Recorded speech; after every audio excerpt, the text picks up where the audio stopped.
ಜನ ದಂಪತಿಗಳು IVF ಅಂದ್ರೇನೆ ಡೋನರ್ಸ್, ಕಾಂಪ್ಲಿಕೇಟೆಡ್ ಪ್ರೊಸೀಜರ್ಸ್ ಅಂತ ಭಯ ಪಡ್ತಾ ಇರ್ತಾರೆ. ಆದ್ರೆ ನಿಜ ಹೇಳ್ಬೇಕಂದ್ರೆ ಲೋ AMH ಅಥವಾ ಝೀರೋ ಸ್ಪರ್ಮ್ ಕೌಂಟ್ ಇದ್ದು ಯಾವುದೇ ತರ ಪ್ರಾಬ್ಲಮ್ಸ್ ಇದ್ರೂ ಕೂಡ ಅವರ ಓನ್ ಗ್ಯಾಮೆಟ್ಸ್ ಇಂದ ಕನ್ಸೀವ್ ಆಗಬಹುದು. ಅವರಿಗೆ ಸರಿಯಾದ ಅಸೆಸ್ಮೆಂಟ್ ಬೇಕು ಅಷ್ಟೇ.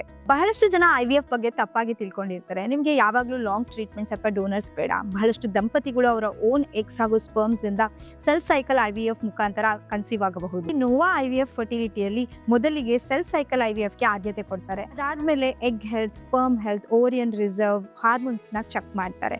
ಎಲ್ಲ ಸರಿಯಾಗಿದ್ರೆ ನಿಮ್ಗೆ ಅವರು ಡೋನರ್ ಸೈಕಲ್ ನ ಸಜೆಸ್ಟ್ ಮಾಡೋದಕ್ಕಿಂತ ಮುಂಚೆ ನಿಮ್ಮ ಓನ್ ಎಗ್ ಹಾಗೂ ಸ್ಪರ್ಮ್ಸ್ ಇಂದ ಟ್ರೈ ಮಾಡೋದಕ್ಕೆ ಸಹಾಯ ಮಾಡ್ತಾರೆ. ಇದು ನಿಮಗೆ ನ್ಯಾಚುರಲ್ ಅನ್ಸುತ್ತೆ, ಹಾಗೇನೆ ಪರ್ಸನಲ್ ಕೂಡ ಅನ್ಸುತ್ತೆ, ಹಾಗೆ ನಿಮ್ಮ ಫರ್ಟಿಲಿಟಿ ಜರ್ನಿ ಮೇಲೆ ನಿಮಗೆ ಕಂಟ್ರೋಲ್ ಕೂಡ ಇರುತ್ತೆ. ಬಹಳಷ್ಟು ದಿನದಿಂದ ಕನ್ಸೀವ್ ಆಗೋಕ್ಕೆ ಟ್ರೈ ಮಾಡಿ ಸಕ್ಸಸ್ ಆಗಿಲ್ವಾ ಅಥವಾ IVF ನ ಸಜೆಸ್ಟ್ ಮಾಡಿದಾರಾ, ಇಲ್ಲ ಜಸ್ಟ್ ಕ್ಲಾರಿಫಿಕೇಶನ್ ಬೇಕಾ? ನಿಮ್ಮ ಹತ್ತಿರದ ನೋವಾ IVF ಫರ್ಟಿಲಿಟಿ ಸೆಂಟರ್ಗೆ ವಿಸಿಟ್ ಮಾಡಿ ಕನ್ಸಲ್ಟೇಷನ್ ಬುಕ್ ಮಾಡಿ. ನಿಮ್ಮ ಆಪ್ಷನ್ಸ್ ನ ಅರ್ಥ ಮಾಡ್ಕೊಳ್ಳಿ, ಅಸ್ಯೂಮ್ ಮಾಡಕ್ ಹೋಗಬೇಡಿ. ನಿಮ್ಗೆ ಡೋನರ್ಸ್ ಬೇಡ, ನಿಮ್ಮ ಓನ್ ಎಗ್ಸ್ ಹಾಗೂ ಸ್ಪರ್ಮ್ಸ್ ಇಂದ ನಿಮ್ಮ ರೈಟ್ ಪಾರ್ಟ್ನರ್ ಜೊತೆಗೆ ನಿಮ್ಗೆ ಸ್ಟ್ರಾಂಗೆಸ್ಟ್ ಚಾನ್ಸಸ್ ಇರುತ್ತೆ ಕನ್ಸೀವ್ ಆಗೋದಕ್ಕೆ, ಎಕ್ಸ್ಪರ್ಟ್ಸ್ ನಿಮ್ಮ ಸೈಡ್ ಇದ್ದಾಗ.